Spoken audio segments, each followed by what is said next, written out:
बिस्मिल्लाहिर्रहमानिर्रहीम। ये problem complex analysis की है। एक थ्योरम है सेवर्ज लेमा और कैराथियोडोरिस इनइक्वालिटी, यानी एक थ्योरम है ये।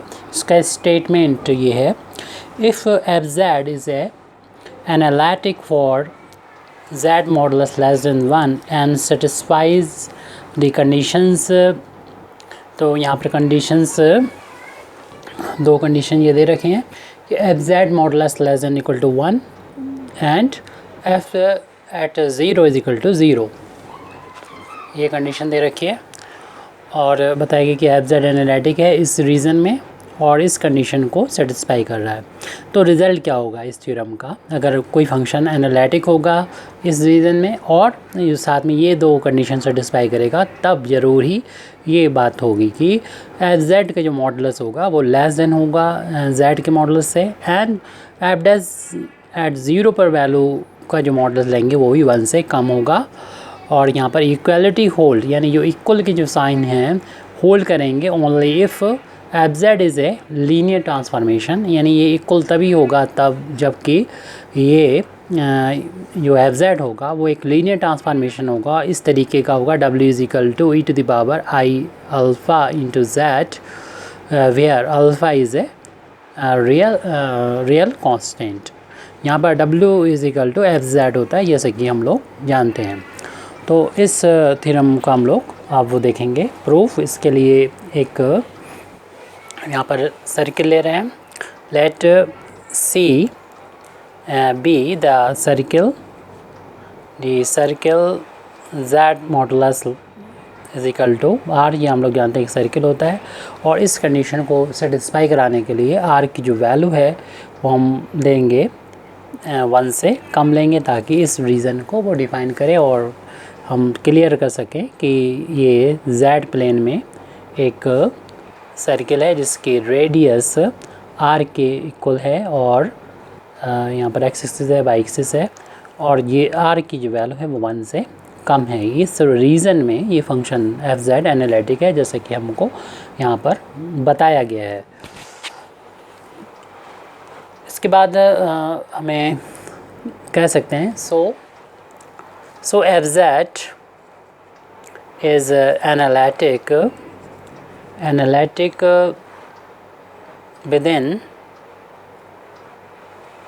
within and on C, जैसा कि बताया गया था मैं क्वेश्चन में, बस हमने अपने C इसको बोल दिया कि इस रीज़न में, इसके अंदर और इस C पर ये फंक्शन एनालिटिक फंक्शन होगा। और जब एनालिटिक फंक्शन है तो हम यहाँ पर टेलर थ्योरम अप्लाई कर सकते हैं, लिख देंगे वाई टेलर्स थ्योरम। जब टेलर थ्योरम से, इसमें कोई सिंगुलर पॉइंट नहीं, यहाँ पर कोई भी मतलब फंक्शन एफ जेड का जब हम एक्सपेंशन करेंगे पॉलिनोमियल की फॉर्म में टेलर थ्योरम का यूज़ करते हुए, तो यहाँ पर कोई भी प्रिंसिपल पार्ट नहीं होगा। तो एन की वैल्यू 0 से लेके इन्फिनिटी तक होगी। एन यहाँ पर ये लिख देंगे A N Z to the power N, यहाँ पॉलिनोमियल की फॉर्म में फंक्शन एफ जेड का आ जाएगा, एट एक्सपेंशन आ जाएगा एट एनी जेड, यानी ये जेड की वैल्यू जो होगी वो कोई भी जो कि बिलोंग करेगी विद इन सी, यानी सी के अंदर और सी के ऊपर कोई भी पॉइंट है सबके लिए ये इस तरीके से हम एक्सपेंड कर सकते हैं। उसको अगर ओपन करके लिखें सिग्मा को, तो यहाँ पर n की वैल्यू 0 से स्टार्ट है, जब 0 रखेंगे तो यहाँ पर a नॉट मिलेगा और ये z की वैल्यू 0 हो जाएगी तो वैल्यू 1 हो जाएगी, इसलिए प्लस इसे लिख सकते हैं। फिर नेक्स्ट n की वैल्यू जगह पर 1 रखना पड़ेगा, तो a1 z की पावर 1 लिखी नहीं जाएगी, प्लस और फिर 2 लिखेंगे तो a2 z to the power 2 हो जाएगा। ये a नॉट a1 a2 एक कांस्टेंट है एंड सो ऑन। इस तरीके से हम एफ जेड का यहाँ पर फंक्शन मिलेगा। जैसा कि हमें थ्योरम में बताया गया था, इस कंडीशन को दिया गया था कि 0 पर फंक्शन की वैल्यू जो है वो 0 के बराबर है। इसको यहाँ पर अगर अप्लाई करते हैं इसमें, यानी इसको अगर इक्वेशन नंबर 1 डालते हैं, इक्वेशन में हम एक्स जेड बराबर 0 रखते हैं, तो एफ जेड बराबर 0 रखने पर ये सारे टर्म बाद वाले 0 हो जाएंगे और ये वैल्यू फंक्शन की वैल्यू 0 के बराबर है। तो ए नोट की वैल्यू यहाँ पर हम 0 इक्वेशन नंबर 1 में रखेंगे, तो एफ जेड की वैल्यू अब इतनी हमको मिल जाएगी, यानी A1 Z plus A2 Z square plus A3 Z Q plus and so on. तो इस तरीके से हमारा ये फंक्शन इतना आ जाएगा जो कंडीशन दे रखी है उसके अकॉर्डिंग। अब पूरे इक्वेशन में एफ जेड में हम जब z से डिवाइड करेंगे तो ये वैल्यू हो जाएगी f Z upon z is equal to A1 plus A2 z, क्योंकि हम z से पूरी इक्वेशन को डिवाइड कर रहे हैं, A3 Z square plus and so on. और ये वैल्यू आई थी, इसे इक्वेशन नंबर हम 2 डाल दे रहे हैं एफ जेड की वैल्यू। अब यहाँ पर जो वैल्यू हमको मिली है एफ जेड अपान जेड की, इसको हम एक नया फंक्शन डिफ़ाइन कर रहे हैं, तो इसको हम मान लेते हैं लेट जो कैपिटल एफ जेड, इसको हम मान लेते हैं ये स्मॉल एफ जेड जो गिवन फंक्शन है अपान में जेड, इसको हमने मान लिया। तो इस तरीके से ये वैल्यू कैपिटल एफ जेड की वैल्यू आ गई A1 प्लस का A2 Z plus A3 Z square plus and so on, ये हमको मिल गया। अब इस एफ जेड के बारे में हम यहाँ से देख सकते हैं इस फंक्शन से कि इसकी सिंगुलरिटी है। तो इस यहाँ से स्टार्ट करते हैं हम अगले पेज पर। हम यहाँ पर कह सकते हैं कि the function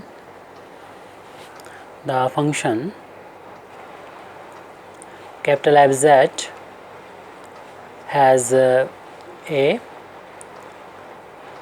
singularity at z is equal to 0, लेकिन ये सिंगुलरिटी किस तरीके की है, which is removed if we define F Z, यानी कैपिटल एफ जेड की जो वैल्यू है अगर हम A1 के इक्वल ले लेते हैं, तब ये सिंगुलरिटी जो है वो डिफाइन ख़त्म हो जाएगी, यहाँ से रिमूव हो जाएगी। तो इस तरीके से एफ जेड की वैल्यू जो है वो A1 के इक्वल यहाँ पर हमने ली है जब z की वैल्यू 0 है, यानी f0 की वैल्यू A1 की वैल्यू हो जाएगी एफ जेड में z की वैल्यू जब 0 रखेंगे, क्योंकि रिमूवेबल सिंगुलरिटी z बराबर 0 मीन्स यहाँ पर अगर z बराबर 0 पुट कर दिया जाए तो ये सारे टर्म 0 हो जाएंगे और एफ जेड की वैल्यू A1 के इक्वल मिल जाएगी। तब यहाँ पर कोई भी जो है वो सिंगुलरिटी नहीं मिलेगी, यानी रिमूवेबल सिंगुलरिटी होगी ये। अब यहाँ पर हम एक चीज़ और देख रहे हैं कि कैपिटल एफ जेड, जैसे कि यहाँ पर देखा कि कैपिटल एफ एट 0 की वैल्यू जो है A1 के बराबर, और ये वैल्यू हम इक्वेशन नंबर जो 2 यहाँ पर डाल रखा था हमने, इसको अगर डिफ्रेंशिएट करें तो ये यहाँ से A1 मिल जाएगा, z के रिस्पेक्ट में डिफ्रेंशिएशन करेंगे और बाकी z की 1 पावर 2 पावर मिलेंगे। और जब हम इसकी वैल्यू 0 रखेंगे, यानी डेरिवेटिव कर दिया हमने एफ डैश की वैल्यू एफ डैश जेड यहाँ निकाला, तो उस एफ डैश डैश की वैल्यू 0 पे निकालेंगे तो सिर्फ A1 बचेगा, बाकी चूँकि इसमें सब में z होंगे इसलिए इसकी वैल्यू 0 के इक्वल हो जाएगी, सारे टर्म 0 हो जाएंगे। तो हम A1 को लिख सकते हैं, A1 की वैल्यू एफ डैश एट 0 के बराबर भी है। इसका हम आगे चल के जहाँ पर भी ज़रूरत होगी वहाँ पर यूज़ कर लेंगे, इसलिए इक्वेशन नंबर 3 डाल के इसको यहीं पर छोड़ देते हैं। अब यहाँ पर हम कह सकते हैं now since capital F Z के बारे में कह सकते हैं हम, जब इस एनालिटिक हो गया ये एनालिटिक विदिन एन ऑन सी, जैसे कि डिफ़ाइन कर दिया था हमने एट 0 पर इसकी वैल्यू और सिंगुलरिटी को रिमूव कर दिया, तो ये सी के अंदर और उसके ऊपर ये हमारा जो डोमेन था उसमें ये एनालिटिक फंक्शन हो गया। और जब एनालिटिक की फंक्शन हो गया कैपिटल एफ जेड, तो इस कैपिटल एफ जेड पर हम देयरफॉर हम लगा सकते हैं थ्योरम। तो y maximum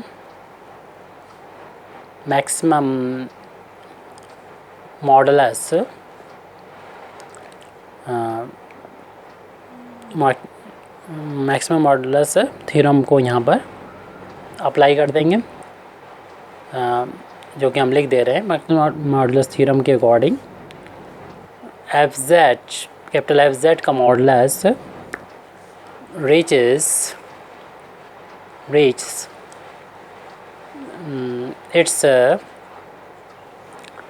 maximum on C and not within C। तो अब यहाँ पर हम इस थ्योरम को थोड़ा सा क्लियर भी कर देते हैं। मैक्सिमम मॉडुलस थ्योरम जो हमने पहले से लिख रखी है, तो maximum modulus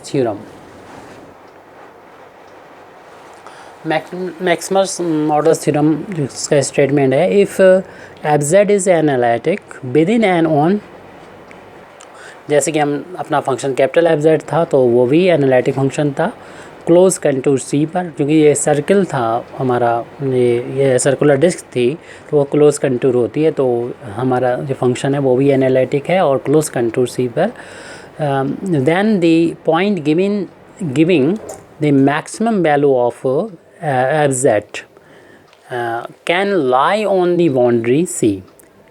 then the point giving the maximum value, यानी पॉइंट जो मैक्सिमम वैल्यू गिव करेंगे, यानी फंक्शन एफ जेड की वैल्यू मैक्सिमम जिन पॉइंट्स पर होगी, can lie on the boundary C, तो वो पॉइंट कोई और नहीं होंगे, बाउंड्री पर ही होंगे। यानी हमारा जो सी होता तो सी बाउंड्री पर ही वो ऐसे पॉइंट होंगे जो पॉइंट अगर हम रखते हैं फंक्शन में, उसके बाद उसका मॉडुलस निकालते हैं, तब वैल्यू जो होगी वो मैक्सिमम वैल्यू होगी, उससे बड़ी कोई और वैल्यू नहीं हो सकती। जो अंदर के पॉइंट हैं उन पॉइंट्स पर अगर फंक्शन की वैल्यू का निकालने के बाद उसका मॉडुलस लिया जाए तो वो वैल्यू बड़ी, मॉडुलस ले लिया जाता है क्योंकि कॉम्प्लेक्स नंबर में हम लोग जानते हैं जो है वो ऑर्डर नहीं होता है इसमें कि कौन छोटा है कौन बड़ा, इसलिए इसका मॉड लेकर रियल बना दिया जाता है और फिर फंक्शन की वैल्यू देखी जाती है कि बाउंड्री पर जो पॉइंट होंगे कुछ, वही वो पॉइंट होंगे जो देंगे मैक्सिमम वैल्यू देंगे एफ जेड के मॉडुलस को, और ये अंदर के पॉइंट नहीं हो सकते and not with in it. तो ये थ्योरम जो कि यहाँ पर हम अप्लाई करना है, यहाँ पर कैपिटल एफ जेड पर, वो यहाँ पर अप्लाई कर रहे हैं हम।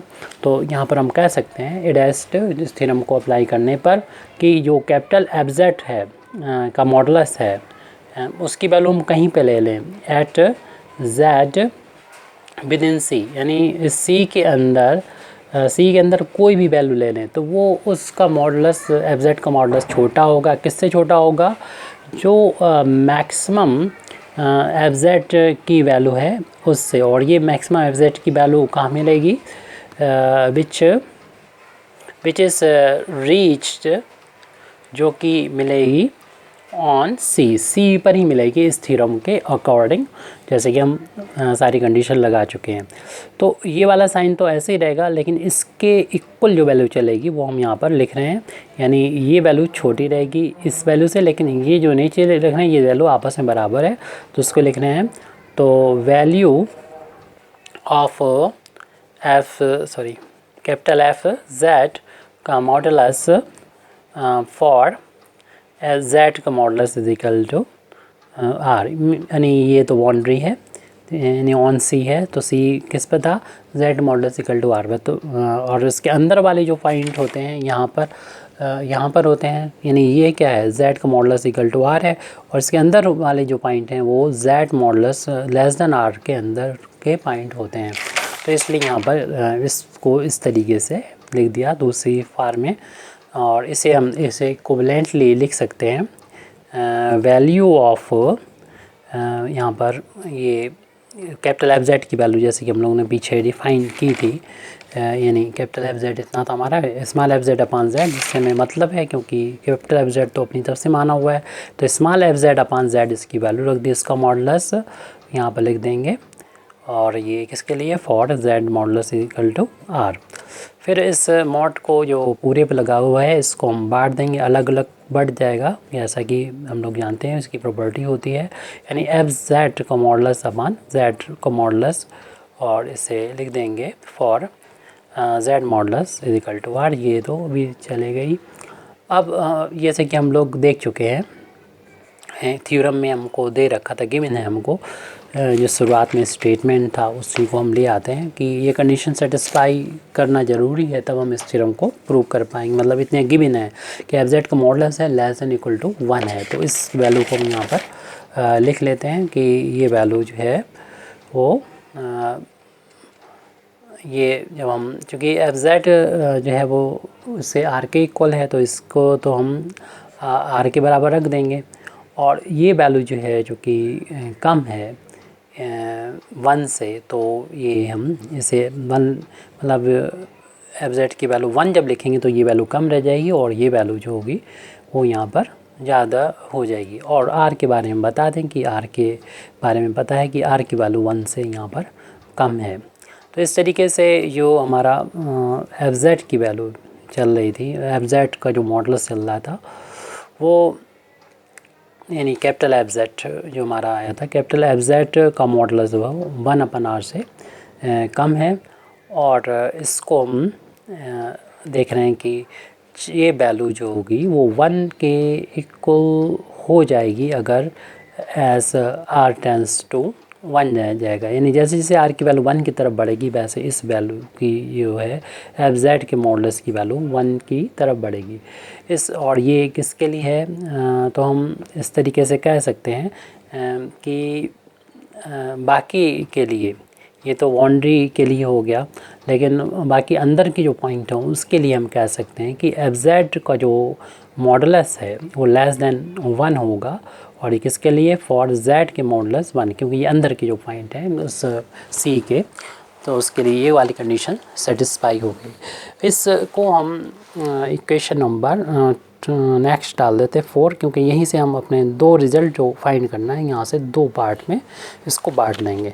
हम इसको पहले यहीं से इतना उठा लेते हैं, यानी इक्वेशन नंबर 2 से इसी को और आगे बढ़ाते हुए जब लिखेंगे, यानी कैपिटल एफ जेड की वैल्यू जो लिखी हुई लास्ट में 1 से लेस है, तो कैपिटल एफ जेड की जो वैल्यू शुरुआत में थी वो small f Z upon Z के इक्वल थी, तो उसकी वैल्यू लेस देन हो जाएगी 1 के, और ये किस कब है, जबकि हमें कंडीशन यहाँ पर दे रखी है कि ये तब है फॉर जेड का मॉडुलस लेस देन 1। अब इस मॉड को अगर हम बांट दें इस पे अलग अलग और फिर इसको ट्रांसपोज करेंगे, तो z का मॉडुलस लेस देन 1, क्योंकि ये रियल नंबर है, पॉजिटिव नंबर है, तो इसलिए इसका अदर मल्टीप्लाई कर सकते हैं, तो एफ जेड का modulus less than equal to z का मॉडुलस, और ऊपर ये चल ही रहा था for z modulus less than 1। तो एक कंडीशन तो ये हमारी सेटिस्फाई हो गई है। अब हम जो है दूसरी कंडीशन को सेटिस्फाई करने के लिए कैपिटल एफ जेड जो है, अभी हमें इक्वेशन नंबर 2 में हम z बराबर 0 पुट कर दें, यानी putting equation number putting z is equal 0, last में हमारा इक्वेशन आया तो उसमें, और लास्ट का इक्वेशन है इक्वेशन नंबर 4 है, सॉरी इक्वेशन नंबर 4 है, तो इक्वेशन नंबर 4 में z बराबर 0 यहाँ पर हम पुट कर देंगे इन इक्वेशन नंबर 4। तो हमारे पास जो वैल्यू मिल रही है एफ ज़ीरो कैपिटल एफ है, यहाँ पर ध्यान रहे, उसका मॉडुलस ये लेस देन 1 है, और बाकी वो for z modulus less than 1, तो कंडीशन ऑटोमेटिकली सेटिस्फाई हो जाएगी जब z की वैल्यू हम 0 रखेंगे। 0 1 से छोटा आता है तो लिखने की यहाँ पर कोई ज़रूरत नहीं। और फिर हम इसे हम चूँकि इक्वेशन एक पीछे डाल चुके हैं, ये जो वैल्यू है वो इक्वेशन नंबर देखना पड़ेगी हमें किसको दिया था, इक्वेशन नंबर 3 से हम कह सकते हैं कि एफ कैपिटल एफ ज़ीरो की वैल्यू एफ डैश ज़ीरो हम यहाँ पर लिख सकते हैं। तो यहाँ पर ये वैल्यू को लिख दें कि ये value f dash at zero small f z zero के बराबर है लेस देन 1, इसकी वैल्यू इसके बराबर है। हमने यूज़ किया इक्वेशन नंबर 3 का, यूजिंग इक्वेशन 3 का यूज़ करते हुए हमने इसको लिख दिया है, ये हमारा कंप्लीट हुआ। तो ये कंडीशन भी इस तरीके से सेटिस्फाई हो जाती है। और हमारा जो इस क्वेश्चन का नेक्स्ट पार्ट था कि ये equality holds only if f Z is linear transformation W is equal to e⁻i alpha z where alpha is a real constant. इसको हमें और प्रूव करना रह गया। तो इसको प्रूव करने के लिए हम यहाँ पर आगे इसको हमें जाना पड़ेगा। तो हमें ये वैल्यू दे रखी थी फॉर हमें इक्वेशन नंबर पीछे हम लोग प्रूव कर चुके हैं कि f z modulus less than equal to z modulus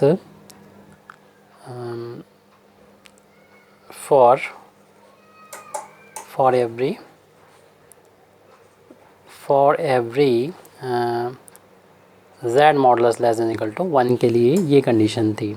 और यहाँ पर इक्वल का साइन अगर आता है, इफ़ दी इक्वलिटी की सिर्फ बात करें, अगर equality in this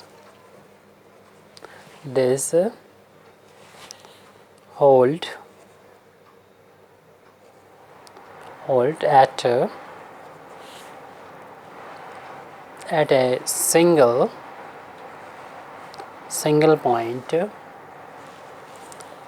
single point, it means that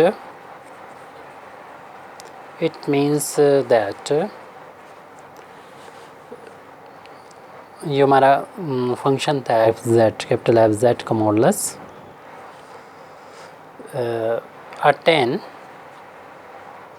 attains its maximum. And क्योंकि ये सब लेस देन था, ये कंडीशन हमें मिली कैसे? ये तो मिली है कंडीशन कैपिटल एफ जेड कहाँ पर था पीछे, ये आया, यानी ये साइन जो है वो इक्वल वाला हो जाए, इक्वल वाला भी हो जाए तो कब होगा? बाकी सब के लिए तो ये था कि इसकी वैल्यू लेस देन हो, लेकिन जब बाउंड्री पर पहुंच जाएंगे तो उस केस में जब बाउंड्री पर हम लोग पहुंचेंगे, यानी ये वैल्यू इक्वल हो जाएगी, तब ये वैल्यू 1 के इक्वल आएगी, तभी तो ये हमारा आपस में इक्वल होगा। इक्वल कब आएगा? जब हम बाउंड्री पर पहुंचेंगे। तो ये capital F z attend its maximum value, ये मैक्सिमम वैल्यू तभी हम लोग को ऑब्टेन करेंगे जबकि क्या होगा? Maximum and capital F z must reduce to constant. ये किस बेस पे कह सकते हैं? ये हम लोग कह सकते हैं मैक्सिमम मॉडुलस प्रिंसिपल से कह सकते हैं, यानी मैक्सिमम मॉडुलस थ्योरम की जैसा ही मैक्सिमम मॉडुलस प्रिंसिपल है, इक्विवेलेंट है ये, बस थोड़ा स्टेटमेंट में फ़र्क है। Suppose that f is a analytic in domain D and A is a point in D। D कोई भी यहाँ पर डोमेन है, तो डोमेन के अंदर कोई पॉइंट A है, उस पर फंक्शन तो ये एनालिटिक है D, पूरे D के अंदर, और इसमें एक पॉइंट A है, और इस तरीके से है कि इस पॉइंट पर जो फंक्शन की वैल्यू है उसका मॉडुलस ग्रेटर है या इक्वल है इसके हर एक पॉइंट पर वैल्यू से जो भी इसके अंदर है, तब f फंक्शन जो होता है वो कांस्टेंट फंक्शन होता है। अगर ये कंडीशन सेटिस्फाई होती है तब इसको हम दूसरे वर्ड्स में कह सकते हैं, इन दोनों थ्योरम यानी मैक्सिमम मॉडुलस प्रिंसिपल है, तो इसको इन अदर वर्ड्स कह सकते हैं either f is a constant function और for any point z0 inside the domain of f there exists other point arbitrarily close to z0 at which f modulus takes larger values। तो यहाँ से हम कह सकते हैं कि अगर इक्वल वाला साइन हमने यहाँ पर ले लिया, इसके बाउंड्री पे यानी फंक्शन पहुँच गया तो कांस्टेंट होगा, और ये कांस्टेंट की हम लोग यहाँ पर पहले ही देख चुके थे।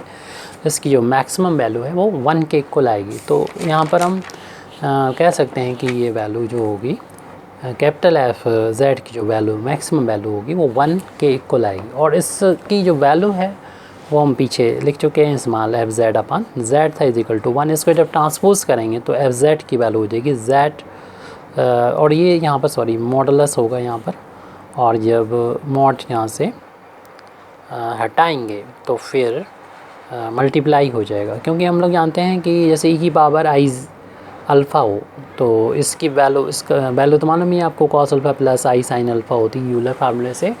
और इसका ई की पावर आई अल्फ़ा का जब मॉडुलस लेते हैं तो मॉडुलस कैसे निकाला जाए, इसी के बराबर है, और इसमें रियल पार्ट का स्क्वायर प्लस इमेजिनरी पार्ट का स्क्वायर, और इसकी वैल्यू 1 के इक्वल आ रही है।